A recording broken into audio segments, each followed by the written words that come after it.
Gram सभा सुनौरा खुर्द चल पड़ा है विकास की ओर, विकास की गंगा बहाने। आपका बेटा आपका चहेता श्याम सुंदर निषाद जी को अब की बार प्रधानी के चुनाव में भैया जी को भारी से भारी बहुमत से विजयी बनाए। भैया जी का चुनाव चिन्ह है किताब। किताब पे मोहर लगाकर श्याम सुंदर भैया जी को अब की बार प्रधानी के चुनाव में बड़े भैया श्याम सुंदर निषाद जी को भारी से भारी बहुमत से विजयी बनाए।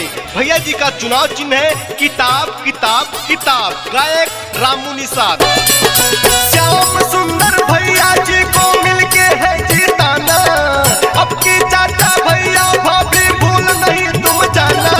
लगाना है किताब पे मोहर लगाना है, लगाना है किताब पे मोहर लगाना है। श्याम सुंदर भैया जी को मिलके है जीताना, चाचा चाची भैया भाभी भूल नहीं तुम जाना।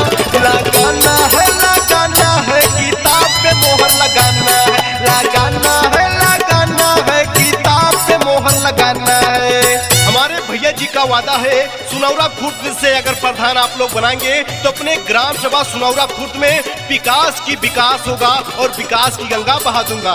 जी हाँ मित्रों, आपकी ग्राम सभा से युवा तेज तर्रार प्रत्याशी श्याम सुंदर निषाद जी को अब की बार प्रधानी के चुनाव में भैया जी को भारी से भारी बहुमत से विजयी बनाए। भैया जी का चुनाव चिन्ह है किताब किताब किताब। ग्राम सभा सोनौरा खुर्द आगे कदम बढ़ाना है, अब की श्याम सुंदर जी को भारी जीत दिलाना है। ग्राम सभा सोनौरा खुर्द आगे कदम बढ़ाना है, अब की श्याम सुंदर जी को भारी जीत दिलाना है। सुख दुख में इनका रहता है हरदम आना जाना, अब की श्याम सुंदर जी को भारी जीत दिलाना। लगाना है किताब पे मोहर लगाना है, लगाना है किताब पे मोहर लगाना है। भैया जी वादा करते हैं अगर मैं प्रधान बना तो अपने ग्राम सभा में सभी को आवास पेंशन राशन कार्ड शौचालय दूंगा और अपने ग्राम सभा सुनौरा खुर्द में गली गली आरसीसी रोड शौचालय भी बनवाऊंगा। जी हाँ मित्रों, अब की बार भूलिए नहीं आपके बेटे आपके चहेते श्याम सुंदर निषाद जी को भारी से भारी बहुमत से विजयी बनाए। भैया जी का चुनाव चिन्ह है किताब किताब किताब। किताब पे मोहर लगाकर भैया जी को भारी से भारी बहुमत से विजयी बनाए। झूठो चोरों मक्कारों को अब की सबक सिखाना है, अब चोरों का काम नहीं है चौकीदार बनाना है। झूठो चोरों मक्कारों को अब की सबक सिखाना है, अब चोरों का काम नहीं है चौकीदार बनाना है। कभी किसी को बड़े जरूरत नहीं करते हैं माना, श्याम सुंदर भैया जी को अब की है जीताना। लगाना है किताब पे मोहर लगाना है, लगाना है किताब पे मोहर लगाना है।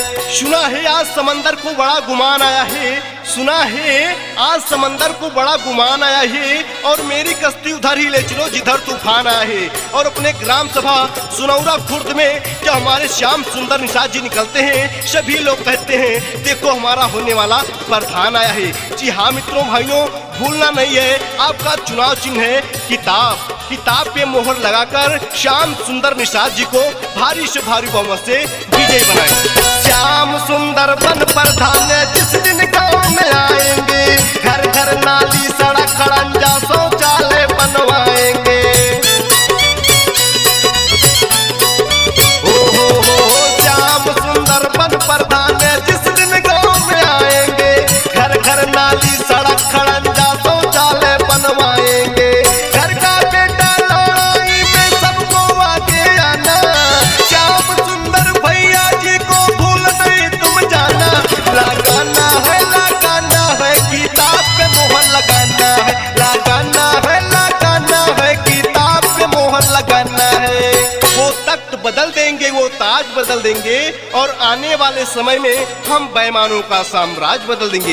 ये कहना है आपके बेटे, आपके चहेते, आपके दुलारे बेटे का, श्याम सुंदर निषाद भैया जी का। जी हाँ मित्रों, आपकी ग्राम सभा सुनौरा खुर्द से युवा तेज तर्रार प्रत्याशी श्याम सुंदर आपकी बार चुनाव के महासमर में है। आपके बेटे, आपके चहेते श्याम सुंदर निषाद जी को प्रधानी के चुनाव में भैया जी को भारी से भारी बहुमत से विजय बनाए। श्याम सुंदर भैया देखो जनसेवा में छाए हैं, बड़ी जरूरत कभी किसी को पूरा जोर लगाए हैं। चाची श्याम सुंदर भैया को भूलना नहीं है, किताब पे मोहर लगाना है। श्याम सुंदर भैया देखो जनसेवा में छाए हैं, बड़ी जरूरत कभी किसी को पूरा जोर